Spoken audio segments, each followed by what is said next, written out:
Azerbaycan, ana yurdum, əziz doğma diyarımsan.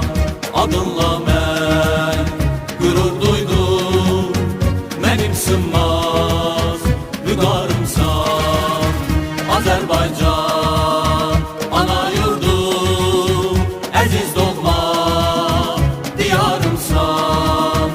Adınla mən qürur duydum, mənim sınmaz vüqarımsan.